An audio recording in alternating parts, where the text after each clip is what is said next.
Hello everyone, so EX affixes have been out for quite some time now, and seeing as I just made a guide on how to farm a ready soul IV, I figure I'd pair with an EX affix guide to go with it so you can have a good idea of what to look out for while you're farming. Keep in mind that while technically speaking every EX affix can be used as they all provide 4 to 4.5% potency, there are definite strong EX affixes which synergize with others more. Now, I know what you're about to say. Est, you already made something similar to this early on, didn't you? Well, yes, I did actually, but honestly, it kind of just sucked. Since it was so soon after the content launched, it was missing a lot of stuff. And since then, we now have a good idea of what is strong and what is just decent. First off, there are like obvious dud rolls you can get with the EX augs. Tech arm suppression, gradual pressing, and light attack can basically be seen as the bad luck rolls. That being said, tech arm suppression does have some use, which I'll go into later. Also, all resist sucks too, but yeah, that's for later. While I'd like to say there's so many different builds that you can do, there really isn't unless you're memeing for educational purposes. We won't be memeing here, so get out of here for patient defense, sign shielding, and heavy attack trash. I know, I'm so much fun, right? I'm full of laughter and jokes and optimizations. Okay. All the builds that deal the most damage come with some form of damage resist, aggro reduction, or damage nullification, or increased PP recovery in some way, shape, or form. It's still fun to use these builds, mind you, regardless, just know that it's not too complex on what you can pick. First off, we have the most popular combination of EX affixes. This would be the Hysterical Strength Short PP Burnup combo. This combo is strong because on top of providing a DPS increase for being inflicted by a status, it also provides damage resist, PP recovery, and Pseudo status immunity. It also triggers other EX augs effects, allowing it to provide some really fun combinations. Hysterical Strength gives more potency while being status on top of offensive PP recovery and damage resist, while Short PP Burn Up gives natural PP recovery up and inflicts burn on you whenever you use 100 PP in total. For a third EX affix, you would want to use one of these. Patient Defense, which gives damage resist whenever you take damage, granting it up to 25% more damage resist. Since you will be constantly taking burn damage, you can reliably keep it up. Just keep in mind that if you don't take damage for a bit, you will also lose Patient Defense. Endure Pain PB Boost grants increased Photon Blast gain upon taking damage. Similar to Patient Defense, because you are taking burn damage constantly, it synergizes really well with this combo. There's also Shortage HP Starling, which allows you to deal more damage when your HP is under 50%. If you refuse to heal, this will provide the most overall damage. However, it is extremely risky to use and can be hard to set up reliably in content such as ARCS records, because you will have to take damage ahead of time. Tri's Shield, while it does not exactly synergize off Hysterical Burnout, provides extra safety as it nullifies all blockable damage up to 3 times before going off cooldown.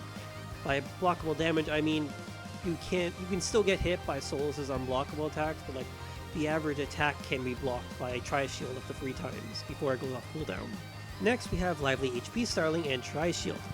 Lively HP Starling grants a damage boost for up to 95% HP, and Tri-Shield protects you from damage for up to 3 hits. This allows you to make mistakes and retain the damage boost from Lively HP Starling. This is overall a simple combo that pairs well with Stealth Fall, which basically cuts your aggro gain and grants a damage boost, allowing some melee classes or range classes to take advantage of this in multiplayer content, as well as Risky Stance. While it does deal damage to you, it will only deal 1 HP of damage to you every 10 seconds or so. This will allow you to still maintain Lively HP Starling while also getting PP back every few seconds, which is really cool. Really though, in all honesty, the third slot for this combo is filler, but those are 2 good examples of what you can use. Next, we have Risky Stance plus Endure Pain PB Boost and Patient Defense. This is a combo I kind of just learned about more recently, but it is basically a safer version of the Hysterical Burn combination. It provides increased PB gain, damage resist, and free PP, making it a solid, less risky alternative despite the name Risky Stance. It's really not actually risky because 1 damage every 10 seconds is basically nothing. Finally, we have Stealth Wall plus Dazzle Camouflage. These 2 EX affix combos off of each other. Finally, we have Stealth Wall plus Dazzle Camouflage. These 2 EX affix combos off of each other while negating aggro and providing extra damage increase, which is solid for multiplayer content. I wouldn't really say this is too strong, but it's good for long-range classes so they don't rip aggro off of other classes and lose that long-range damage advantage boost at the very least. Yes, it is actually possible to lose it. I know how hard it is to believe that, but if you're playing with other range classes, you can in fact lose it. Similar to Lively plus Tri-Shield, you can use pretty much anything as the third EX affix here. Risky Stance, Tri-Shield, Lively HP Sawing are some pretty decent picks you can use with this. So we got the main EX affixes out of the way. Let's talk about the more situational stuff you can use. Some of these affixes are class specific to keep that in mind. So we got the main EX affixes out of the way. Let's now talk about the more situational stuff you can use. Some of these are class specific, so keep that in mind. I'd say really only use these as a third affix slot in most situations, as these won't really add much value to the combos. Fortitude is an interesting EX affix which basically fully restores your PP when you go under 10% PP. This is an interesting third option, but part of me also wonders why you can't just use it as a sub-weapon for a PP battery. I actually used this during Sandroad Sprint Arcs record, as there was a shortcut which required more PP than I had, and Fortitude allowed me to top my PP off, allowing me to travel the full distance of the shortcut. If you've never seen any of the top runs for Sandroad Sprint, it's basically you use Knuckles double drive, because the crafted version just takes you extremely far away, but you need a lot of PP for it, so that's where I use Fortitude. Tough Mind is a carbon copy of Hunter's Iron Will, which is a decent pick. Sign Shielding has some synergy with the Braver class. It's not all that amazing, but it will give Bravers 30 PP whenever you use Arrest the Sign, which I guess can come in handy. Fortune Sign, which allows you to sometimes not use Arrest the Sign upon consumption, seeing as some classes such as Hunter actually need to leverage their HP for weapons like Wired Lance or Tectors in multiplayer content with AoE healing. This is an interesting option, but it's also extremely niche. Gradual Pressing is a decent option as it increases down accumulation, but it's really nothing special. Finally, we have Tech Arm Suppression. While this is considered a dud EX AUG similar to Gradual Pressing, Fighter actually makes quite good use of this, as it is now incentivized to use different Photon Arts to trigger Fighter Pursuit.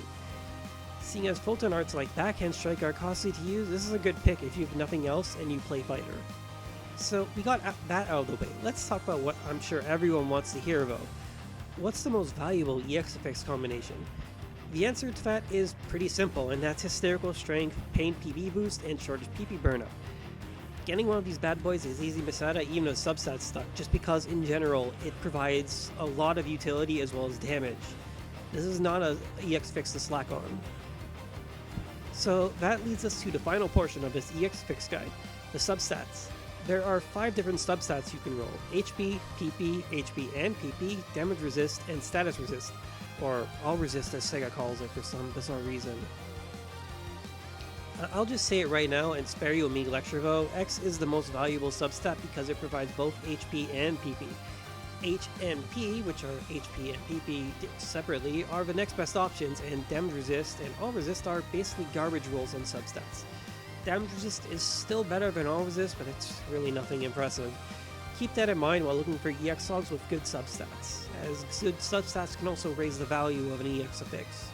That's really all there is to it. Keep in mind that Aerodom can be farmed in Nameless City Exploration, where you can also farm Already Soul IV, but you can also farm for Aerodom in limited quest content. Some examples of this are the current limited quest, or the limited urgent quest going on as of this video, Malignant Darkfall's Aegis Part 2, or whatever the quest is called. It's the UQ version of Malignant Aegis.